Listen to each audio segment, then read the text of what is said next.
Hi guys, this is Pottermore time. Welcome back, and today I will be talking about some of our favorite Halloween moments. So, from troll invasions to death day parties, many notable events of the Harry Potter series took part on 31st of the October. So, here are some particularly memorable Halloween happenings. Troll in the dungeons. 1,000 live bats fluttered from the walls and ceilings while 1,000 more swooped over the tables in low black clouds, making the candles in the pumpkins stutter. The feast appeared suddenly on the gold plates, as it had at the start of term banquet. Harry was just helping himself to a jack potato when Professor Quirrell came sprinting into the hall, his turban askew and terror on his face. Everyone stared as he reached Professor Dumbledore's chair, slumped against the table, and gasped, "Troll! In the dungeons! Thought you ought to know." He then sank to the floor in a dead faint.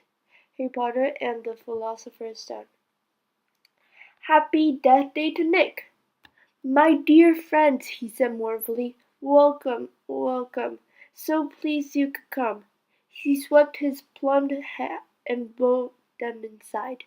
It was an incredible sight. The dungeons were full of hundreds of pearly white translucent people, mostly drifting around a crowded dance floor, waltzing to the dreadful, quavering sound of 30 musical saws played by an orchestra on a black draped platform. A chandelier overhead blazed midnight blue with 1,000 more black candles. Their breath rose in a mist before them. It was like stepping into a freezer. Harry Potter and the Chamber of Secrets. Enemies of the hair, beware. Something was shining on the wall ahead. They approached, slowly squinting through the darkness. Foot-high words had been daubed on the walls between two windows, shimmering in the light cast by the flaming torches. The Chamber of Secrets had been opened. Enemies of the hair, beware. "What's that thing hanging underneath?" said Ron, a slight quiver in his voice. As they edged nearer, Harry almost slipped over. There was a large puddle of water on the floor. Ron and Hermione grabbed him, and they inched towards the message, eyes fixed on a dark shadow beneath it. All three of them realized what it was at once, and leapt backwards with a splash. Mrs. Norris, the caretaker's cat, was hanging from her tail from the torch bracket.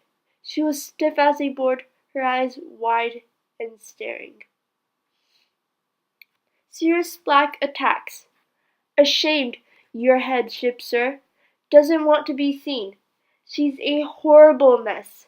Saw her running through the landscape up on the fourth floor, sir, dodging between the trees. Crying something dreadful," he said happy. "Poor thing," he added unconvincingly. "Did she say who did it?" said Dumbledore quietly. "Oh, yes, Professor Head," said Peeves with the air of one cradling a large bombshell in his arms. "He got very angry when she wouldn't let him in, you see." Peeves flipped over and grinned at Dumbledore from between his own legs. "Nasty temper he's got, that Sirius Black." Choosing the champions. The Halloween feast seemed to take much longer than usual. Perhaps because it was their second feast in 2 days. Harry didn't seem to fancy the extravagantly prepared food as much as he would normally have done. Like everyone else in the hall, judging by the constantly craning necks, the impatient expressions on every face, the fidgeting and the standing up to see whether Dumbledore had finished eating yet, Harry simply wanted the plate secure and to hear who had been selected as champions. Voldemort's defeat at Godric's Hollow. You know who killed M. And this is the real mystery of the thing. He tried to kill you too. Wanted to make a clean job of it, I suppose. Or maybe he just liked killing by them. But he couldn't do it. Never wondered how you got that mark on your forehead? That was no ordinary cut. That's what you get when a powerful, evil curse touches you. Took care of your mom and dad and your house and but it didn't work on you, and that's why you're famous, Harry. No one ever lived after he decided to kill him. No one except you.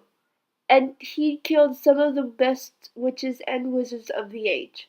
The McKinnons, the Bones, the Pruitts. And you was the only baby and you lived. Something very painful was going on in Harry's mind. As Hagrid's story came to a close, he saw again the blinding flash of green light, more clearly than he had ever remembered it before. And he remembered something else, for the first time in his life. A high, cold, cruel laugh.